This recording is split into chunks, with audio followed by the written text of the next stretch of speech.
చెప్పండి అంటున్నారు. అమ్ముందంతా మనం దక్కలేము.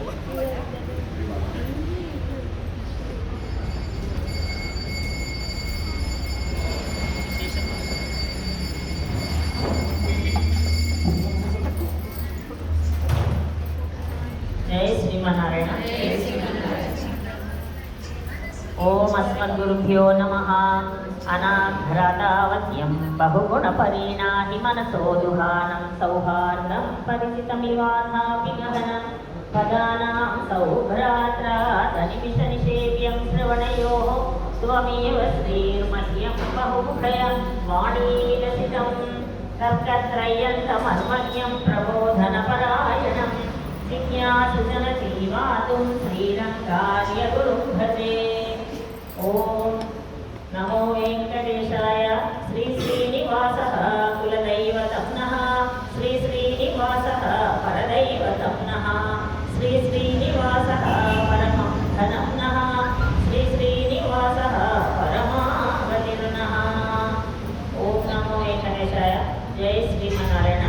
జై శ్రీ ప్రియ భగవద్ బంధువులారా, ఈరోజు మన ధనుర్మాస మహోత్సవాలలో 16వ రోజు జరుపుకున్నాం.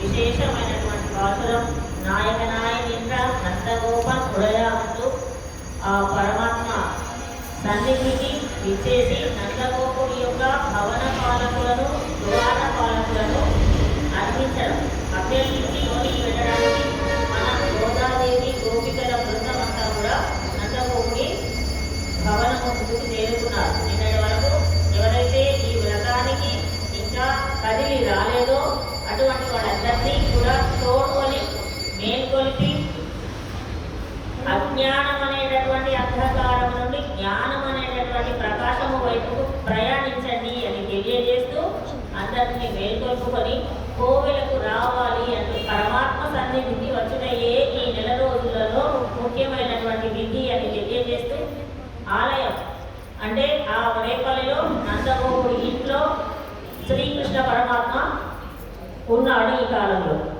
ఆ నందగోపుడి భవనానికి అందరూ చేరుతున్నారు.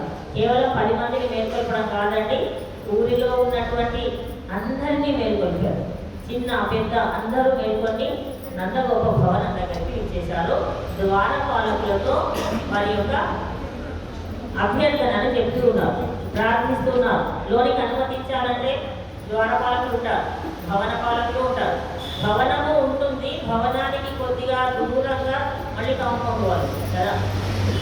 నందగోపుడు ఆ ఊరికంతా కూడా ఒక ఆసామి పెద్దవాడు.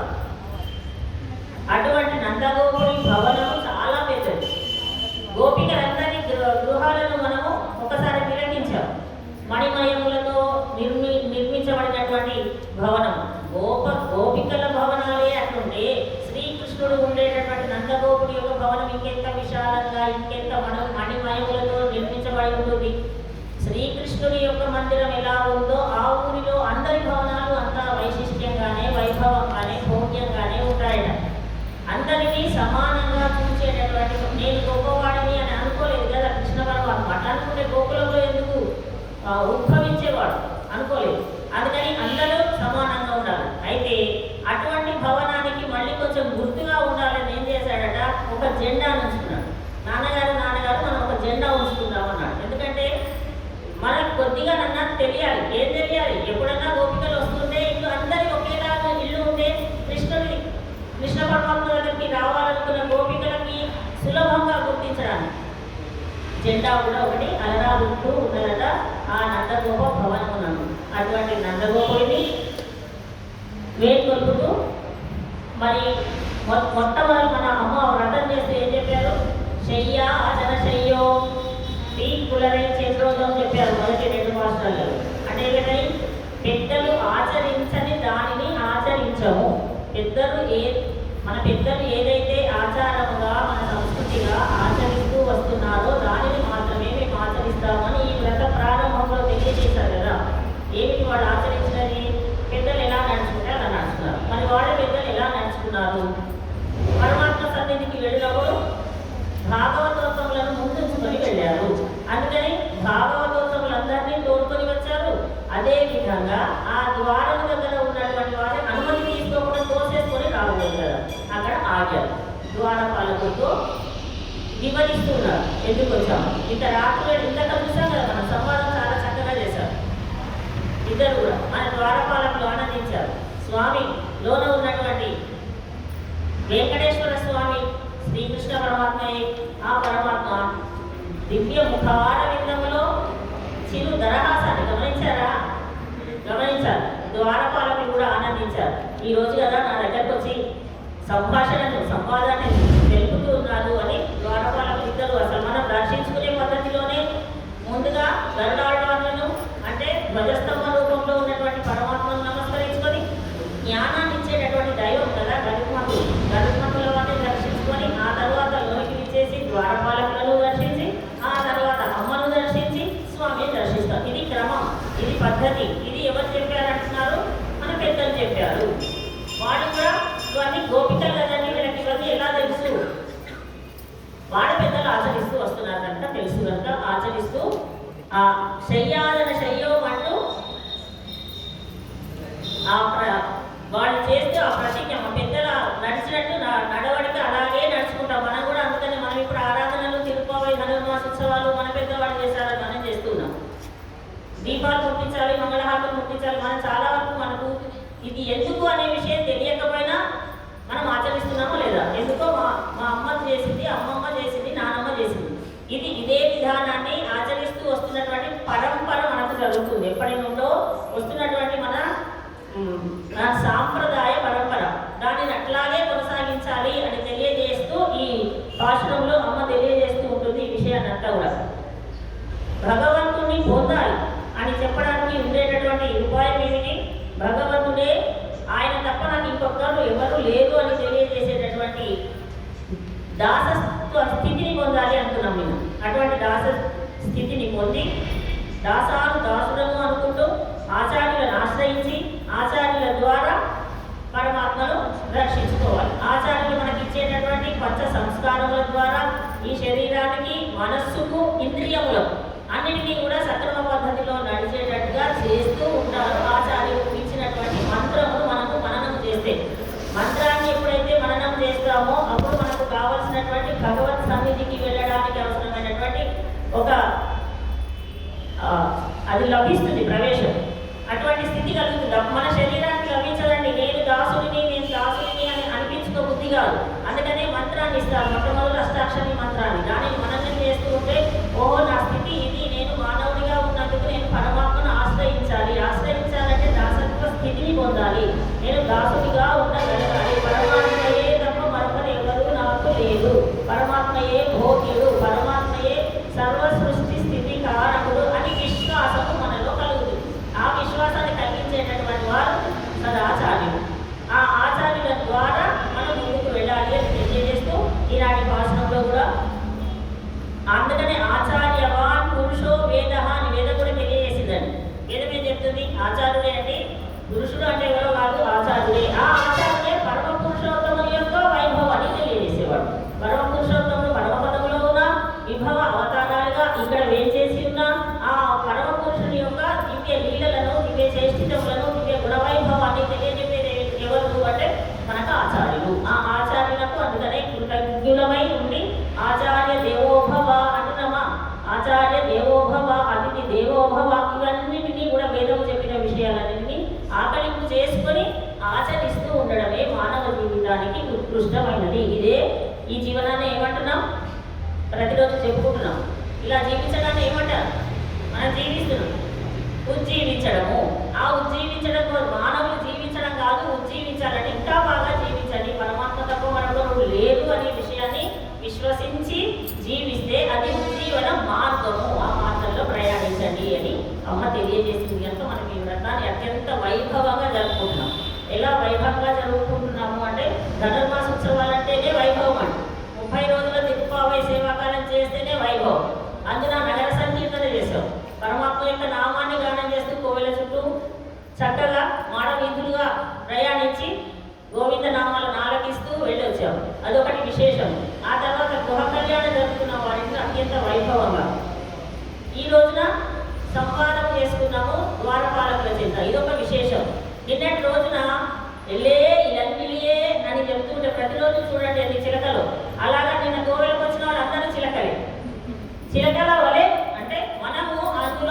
చెప్తున్నటువంటి విషయంలో, చేస్తున్నటువంటి కార్యక్రమంలో మనము పాల్గొంటున్నాము అంటే మనస్ఫూర్తిగా మనము సంపూర్ణంగా అన్వయించుకుంటున్నాం.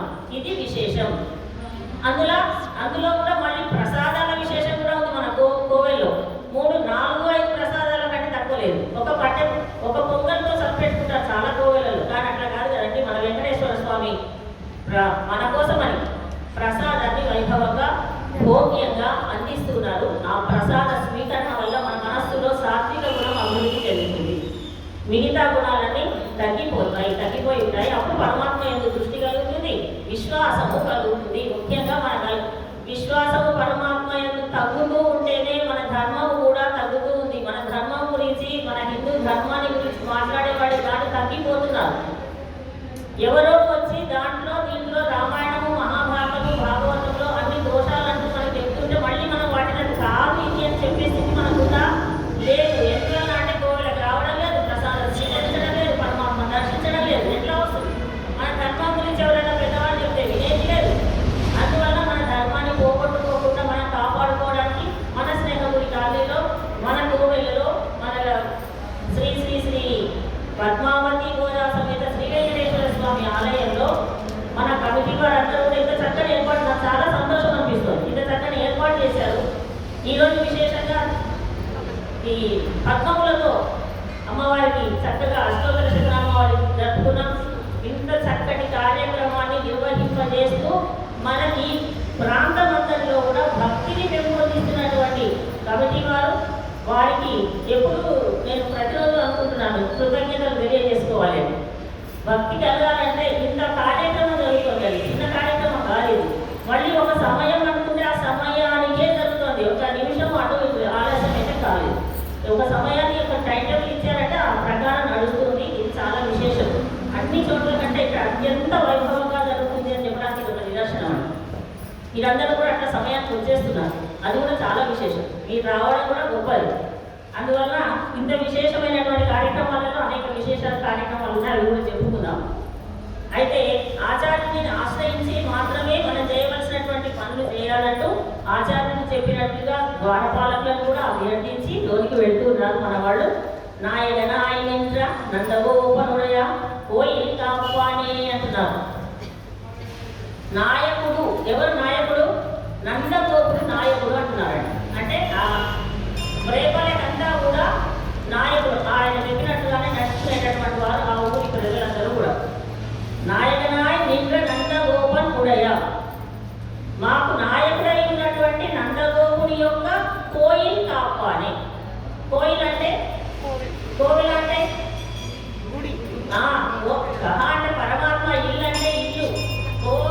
కోయిల్ అంటే పరమాత్మ యొక్క ఇల్లు, భగవంతుడి యొక్క ఇల్లు. దాన్ని మనం కోయిల్ని కాస్త గుడి చేసినాం, కోవిలాన్ని చేసేసినాం, దేవాలయం అంటున్నాం. దేవుని యొక్క ఆలయం దేవాలయం. కోయిల్ అనే పదం తమిళ పదం, కోవిల అని దాంట్లోంచి మార్చుకున్నాం. అందుకని నందగోప మాకందరికీ నాయకుడైనటువంటి నందగోపుని యొక్క భవన రక్షక అని సంబోధిస్తున్నారు.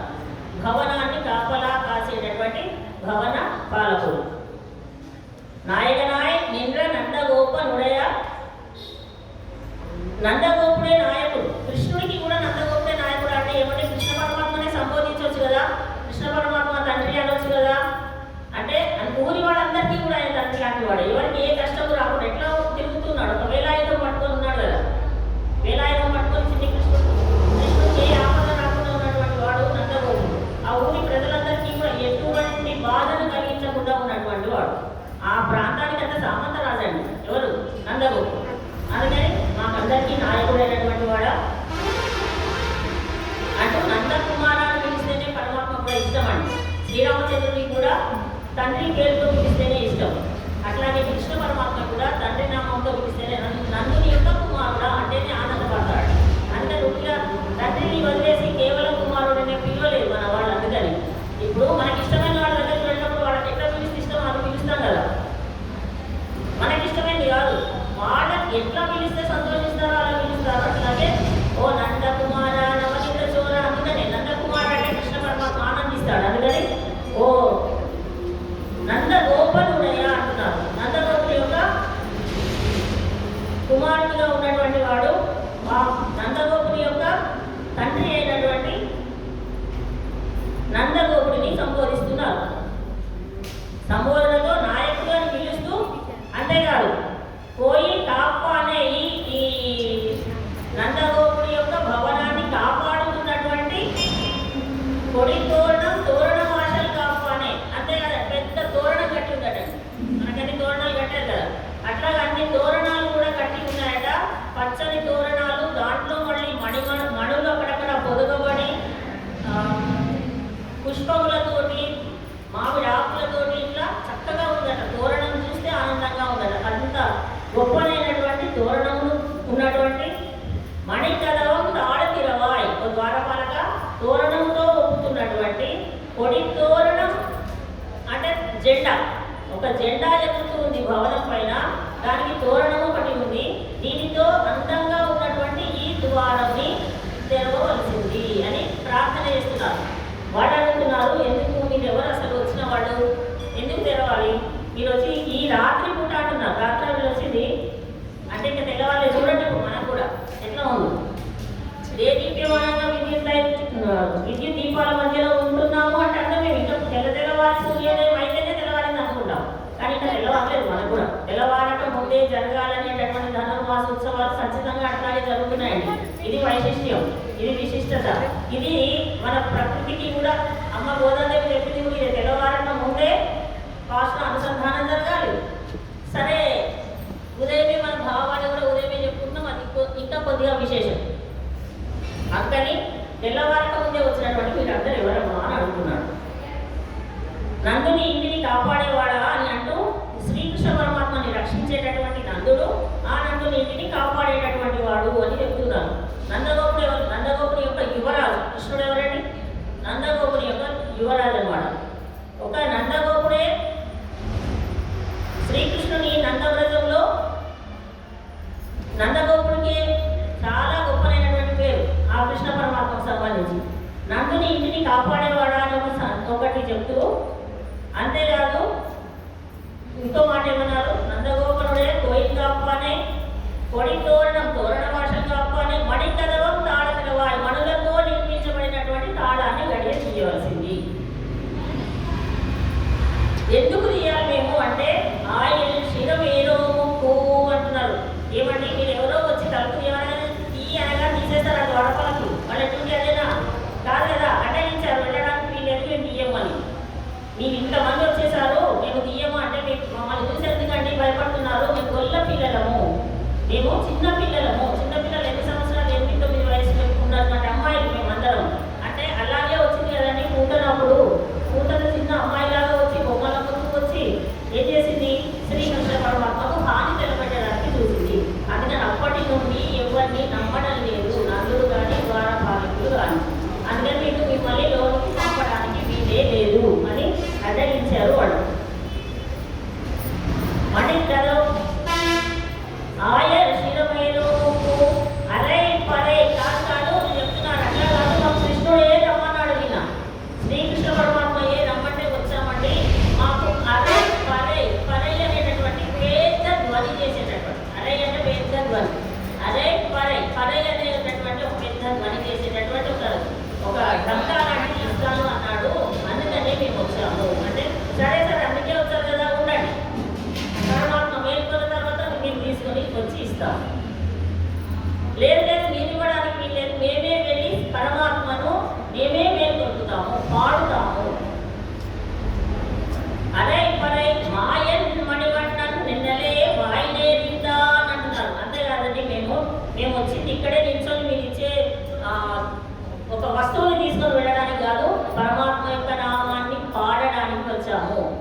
మాయా గుణ వైశిష్ట్యము కలిగినటువంటి పరమాత్మ, మహా ఉన్నతమైన గుణచేష్టలు కలిగినటువంటి ఆ పరమాత్మ యొక్క నామాన్ని మేము పాడతాము. మేము ఇంకా వేరే ప్రయోజనాన్ని ఆశించి రాలేదు.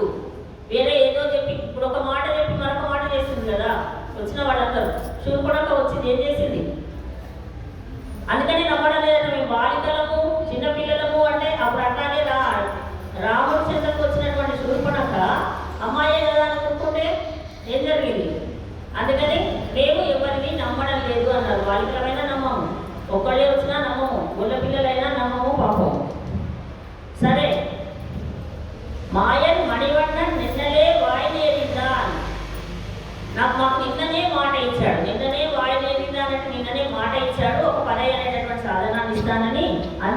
వచ్చాము. ఏమని చెప్పాడు? తెల్లవారు గట్లనే రమ్మన్నాడు అంటే ఇంకా చీకట్లోనే వచ్చాము. తూయోమాయ్ వందోం తుయిలడప్పాడువాన్. మేము ప్రయోజనం ఏమి ఆశించేవాడు కాదండి. ఆశించకుండా తుయిలడప్పాడువాన్ పరమాత్మను మేల్కొల్పు పాడతాము, సుప్రభాతం పాడతాము. మాయా మున్నం మాట్లాడేయమ్మ అంటున్నారు. ముందుగానే ఒక పనిని ప్రారంభిస్తూ ముందుగా రాగానే వద్దు వద్దు కూడదు వద్దు అని అంటామని మనం. అది మన సంప్రదాయం అట్లాగే అప్పటి నుండి ఉంది. ఆ గోదాదేవి కాలం నుండి ఉంది. ఏదైనా శుభమాన ఒక కార్యక్రమం ప్రారంభిస్తుంటే ఏమంటారు? వద్దు అని అంటే మనకు అపశకునం లాగా మనం అనుకుంటాం.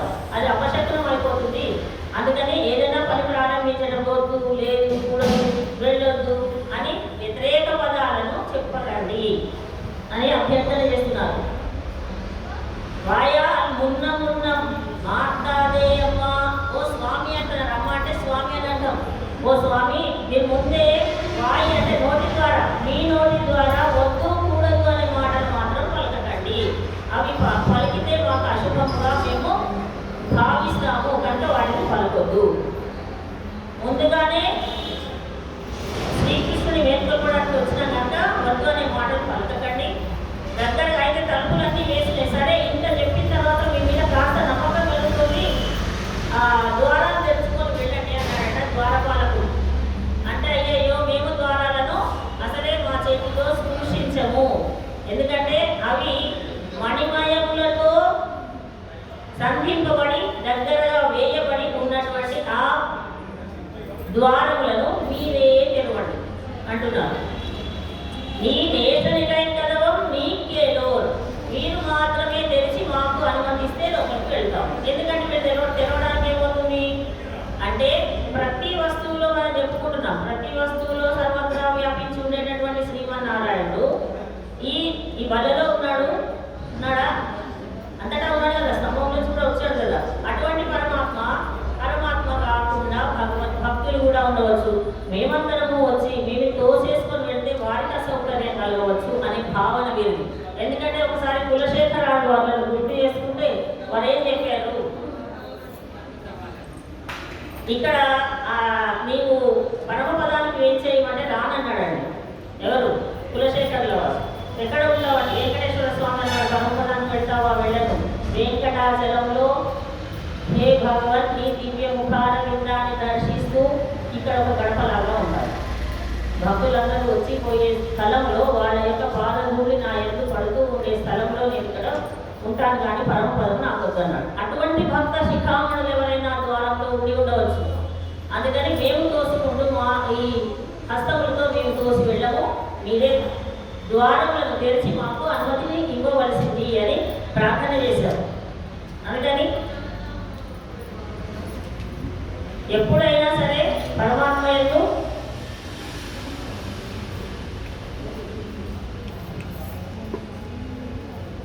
అక్కడ ఉన్నటువంటి పరమాత్మ ఎక్కడ ఉన్నాడు? పరమపదంలో ఉన్న పరమాత్మ నందగోకులంలోకి వచ్చి మనకు సులభుడై ఉన్నాడు అనుకొని సులభంగా ఉండడం లేదు. ఉన్నారా? అక్కడ పరమాత్మనే దర్శిస్తూ వైభవంగా నిత్య విభూతిలో ఉన్నటువంటి పరమాత్మయే మన గోకులంలో ఉన్నటువంటి శ్రీకృష్ణ పరమాత్మ అని తెలుసుకున్నవాడు కనుక ఆ పరమాత్మను సదా పశ్యంతి సూర్య అంటూ అక్కడ వాడు ఎట్లాగైతే ఆరాధించారో అదేవిధంగా ముక్తులు బద్ధజీవులు ఆ వైకుంఠంలో ఎలా అర్చించారో అదే విధానాన్ని అర్చించాలి అని మనకి ఈ భాషణం ద్వారా అమ్మ తెలియజేస్తుంది. అందుకని మీరే ద్వారాలను తెలిస్తే మేము లోనికి ప్రవేశించి మాకు కావలసినటువంటి పరై అనే సాధనాన్ని మేము స్వీకరిస్తాము. అంతకంటే ముందుగా ఏం చేస్తాము? పరమాత్మను పాడాలి. వీళ్ళకి ఏది కోరిక? పరమాత్మను పాడాలి. అంటే సుప్రభాతాన్ని పాడతాము, పరమాత్మ యొక్క దివ్య మంగళ విగ్రహాన్ని సందర్శిస్తాము. సందర్శించడం వీరికి ఇష్టం. అందుకని ఆ ద్వారపాలకులు అనుమతిస్తే వాళ్ళు ఎదురుగా లోపలికి బయలుదేరాడు. ద్వారము అక్కడ ఇది ప్రధాన ద్వారం దగ్గర జరిగినటువంటి సంఘటన. ఇక్కడ జరిగింది ప్రధాన ద్వారం దగ్గర జరిగినటువంటి సంఘటనని అక్కడి నుండి మళ్ళీ చాలా దూరం నడిచొస్తే భవనం ఉంటుంది. ఆ భవనం దగ్గర ఆ భవనం దాకా ప్రయాణమై అక్కడికి వెళ్తారు. రేపు పొద్దున స్వామిని మేలుకొల్పు పాడడానికి, పరమాత్మ యొక్క దివ్య మంగళ విగ్రహాన్ని దర్శించడానికి. దర్శించిన తర్వాత ఏం చేయాలని వీళ్ళ కోరిక? నిత్య కైంకర్యము చేయాలి. నిత్యము స్వామికి కైంకర్యం చేయాలి, అర్చన చేయాలి, షోడశ ఉపచార పూజను సమర్పించాలి అనేటటువంటి కోరికతో ఉన్నవాడు కనుక. అయితే దీంట్లో మనకందరికీ సర్వేశ్వరుడే రక్షకుడు అని చెప్పబడుతుంది. వేదం ఏం చెప్తుంది? అతడే మనకు రక్షకుడు అనే విషయాన్ని చెప్పేటటువంటి ఓంకారం. ఆ ఓంకారమే జెండా రూపకంగా వెలువొందుతూ ఉన్నది నందభవనము ఉపరిభాగంలో. ఆ ఓంకారమే పరమాత్మ అని తెలియజేస్తుంది. అదేవిధంగా మరొకటే ఉంది, తోరణం ఉంది అంటున్నాం. ఆ తోరణము నేను నాది అనేటటువంటి అహంకారాన్ని తొలగించి వేస్తుంది. నేను నాది అహంకారాన్ని తొలగించి దాసత్వ స్థితిని పొందాలి అని తెలియజెప్తుంది. రాముడు ఈ లోకంలోని విభవ అవతారాలుగా వచ్చినటువంటి శ్రీరామచంద్రుడు కానీ శ్రీకృష్ణుడు కానీ స్వతంత్రంగా ఎవరు ఇది నా స్వతంత్రం అనుకోలేదు, వాళ్ళు పారతంత్రులుగానే ఉన్నారు. అంటే దాసత్వ స్థితిలోనే ఉన్నారు. గురువు గారి దగ్గర విద్యను అభ్యసించారా? విశ్వామిత్రుల వారి దగ్గర రామచంద్రుడు, సాంఘిక మహర్షి దగ్గర శ్రీకృష్ణుడు విద్యను అభ్యసించారు. వాళ్ళకి ఏం తెలియదనా? పరమాత్మనే కదా. కానీ ఈ లోకంలో మానవుడిగా విచ్చేసినప్పుడు ఉండవలసినటువంటి స్థితిలోనే వారు ఉన్నారు. మళ్ళీ తల్లిదండ్రులను గౌరవించారా? ఒక రాముడు కానీ కృష్ణుడు కానీ తల్లిదండ్రులనే కాదండి, ఊరిలో అందరినీ గౌరవించాలట. ఒక తల్లిదండ్రులను గౌరవించేసి మిగతా వాళ్ళందరినీ కోపడతామా? మనం అగౌరవంగా చూస్తామా? మన సంస్కృతి అదే తెలియజేస్తుంది. అంటే ఇవన్నీ ఎక్కడి నుంచి వస్తున్నాయి? మనకు ఎక్కడి నుంచి వచ్చాయి ఇవన్నీ విషయాలు? ఎవరు చెప్తున్నారు ఇవన్నీ?